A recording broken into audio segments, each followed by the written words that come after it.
day everyone. Today we will discuss about the unit circle. But what is a unit circle? Take note that a unit circle is a circle with radius 1 and the center is located at the origin. And the equation for it is x squared plus y squared is equal to 1. So this is what a unit circle looks like. But in trigonometry, we won't just talk about that. So basic circle only has a radius 1 with center at 0, 0, and the given equation is x squared plus y squared. Our concern here are the special angles and of course the coordinates of the points. I will show you the parts of the unit circle. That is why it is significant to trigonometry. If you do not know it, then trigonometry lesson won't be easy for you. So if you need to memorize it later on, then do so.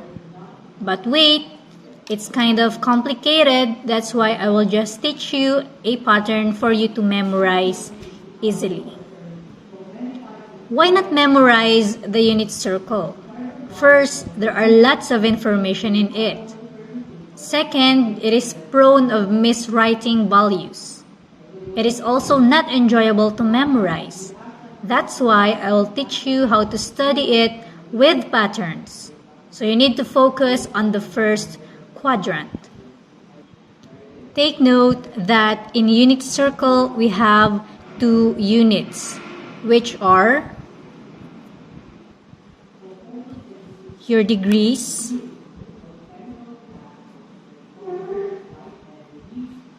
and radians.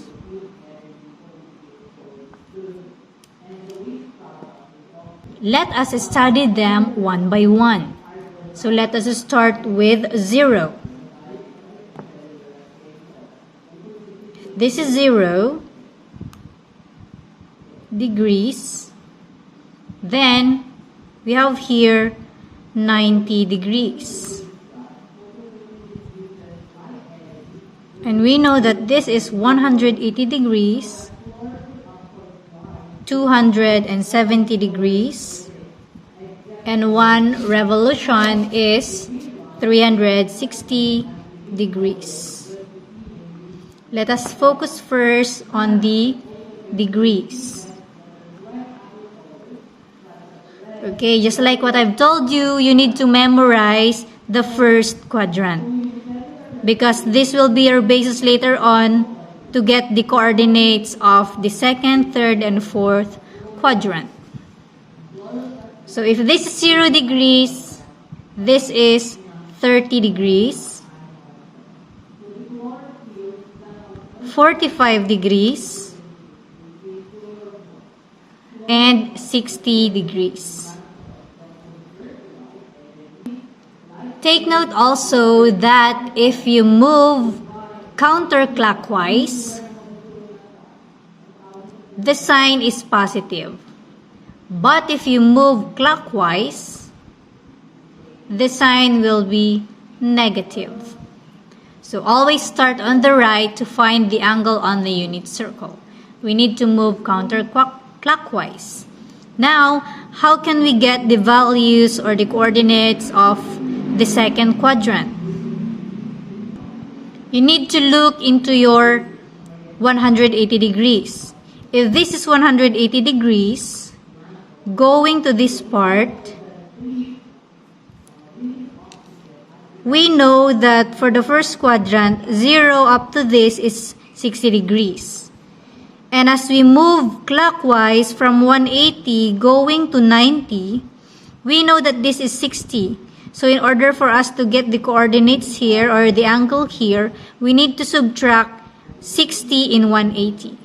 So 180 minus 60, this one is equivalent to 120 degrees. Next, if this is 45 degrees, we also know that this is also equivalent to 45 degrees. And we need to subtract 45 in 180. So 180 minus 45 is equal to 135.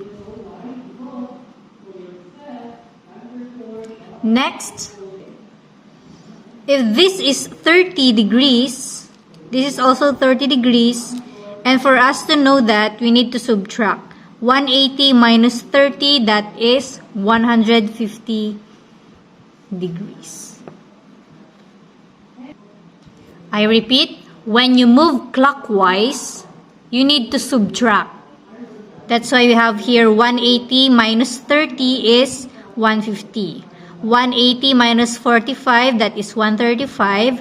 And 180 minus 60 is 120. Next, how about the angles or the degrees here in quadrant 3? You need to move counterclockwise.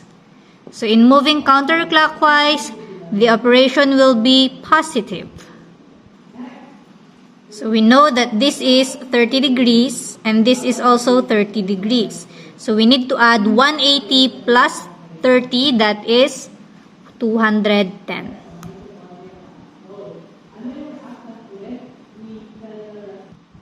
Next, this is 45 degrees and we know that this is also 45 degrees. So we add 180 plus 45, that is 225.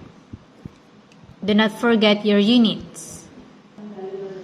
And of course, from here, going here, this is 60. 180 plus 60, that is 240. Next, based on 360 degrees, we can now be able to get the angles here in quadrant 4. We will not anymore base on 180, but we will now base on 360 since it is nearer in our quadrant 1. And here we will move clockwise, subtraction.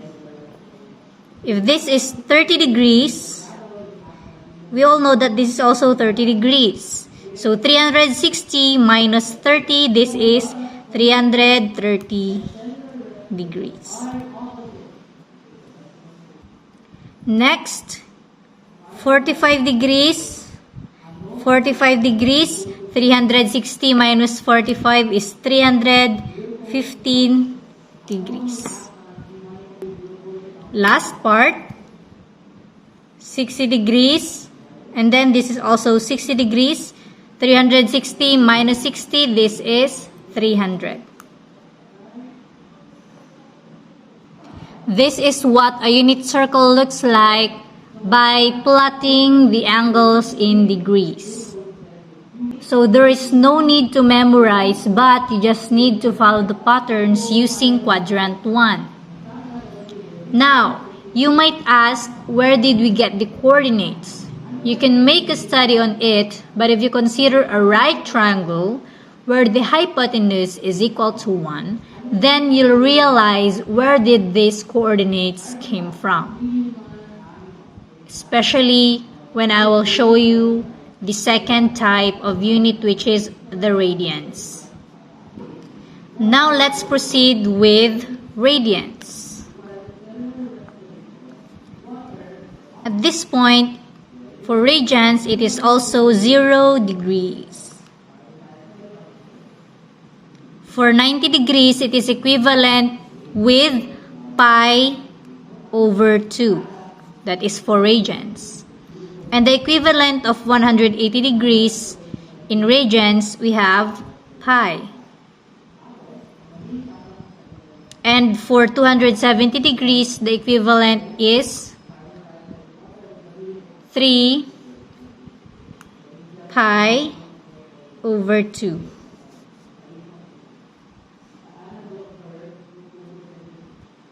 Now let me show you the radians value for our first quadrant, and this will be our basis later on for quadrants 2, 3, and 4. So 30 degrees is equivalent to pi all over 6. 45 degrees is equivalent to pi over 4.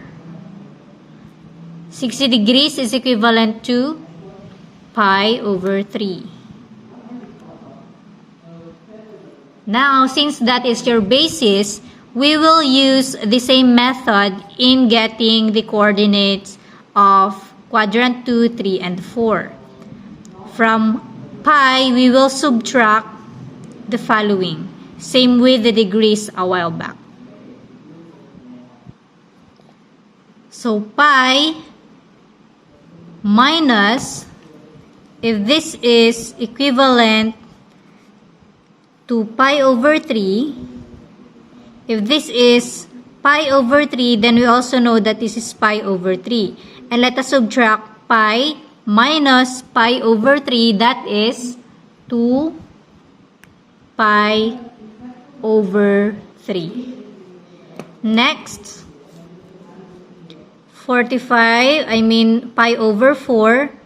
So we have pi minus pi over 4 is equivalent to 3 pi over 4. Next, pi minus pi over 6. We have 5 pi over 6. You need to master the subtraction of fractions for you to easily solve the following. Next, we have here 30 degrees or equivalent to pi over 6.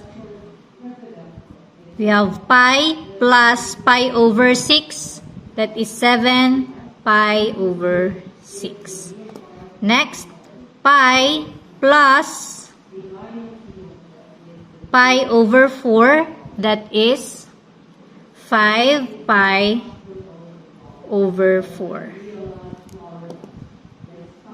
Next, pi plus pi over 3, that is equivalent to 4 pi over 3.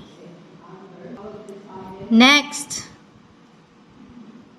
we have here, by the way, 1 revolution of pi is equivalent to 2 pi. Now let's compute. If this is 2 pi, that is 11 pi over 6. Next, 2 pi minus pi over 4. That is 7 pi over 4.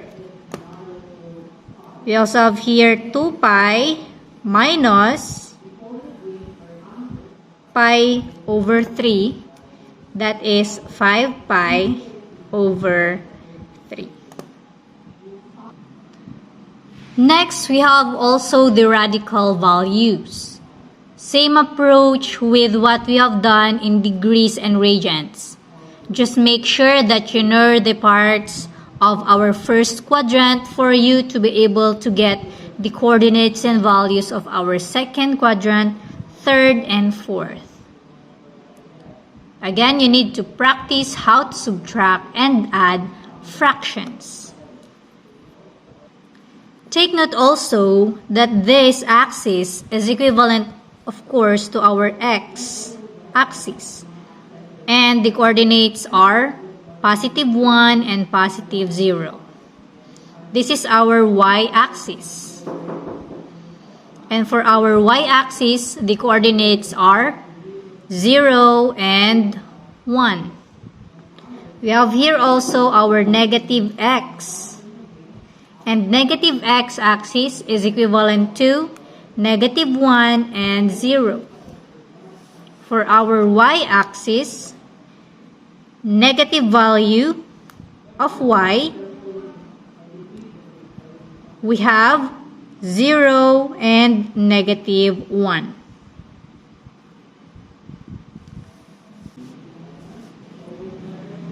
So for 30 degrees in degrees or pi over 6 in radians, the equivalent coordinates here will be square root of 3 over 2 and then 1/2. This one is square root of 2 over 2 and square root of 2 over 2. Next, we also have here 1/2 and square root of 3 over 2. So where did these coordinates came from?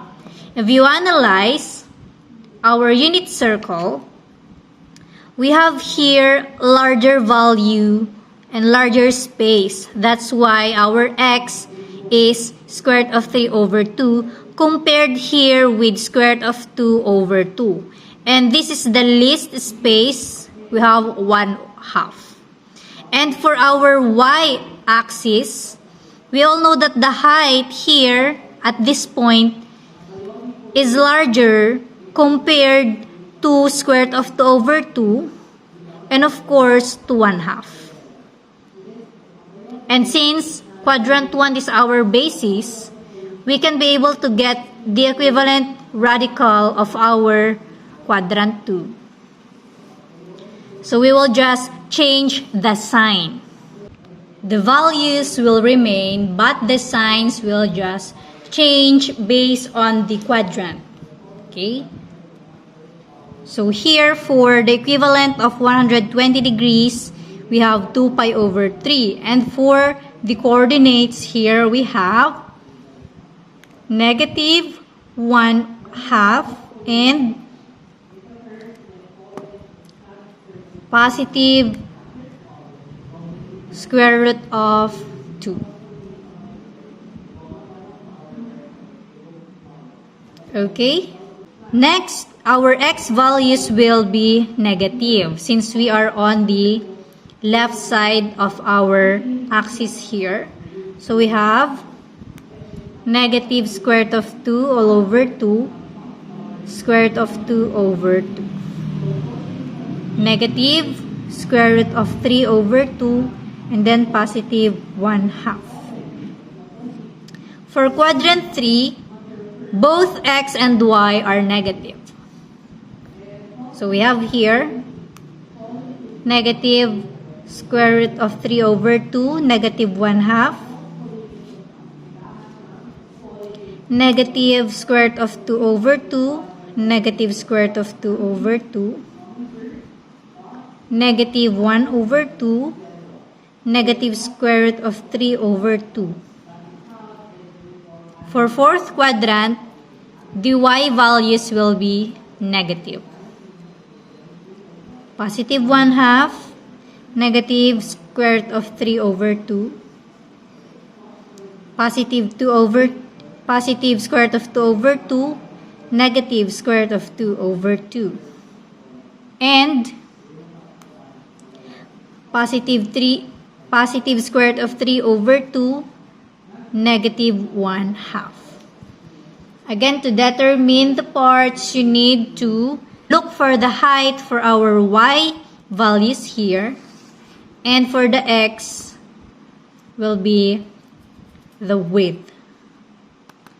So you need to memorize the unit circle for you to be able to understand our lessons here in trigonometry. Again, you don't need to memorize one by one, just focus on the first quadrant and you'll be able to fill in everything later on.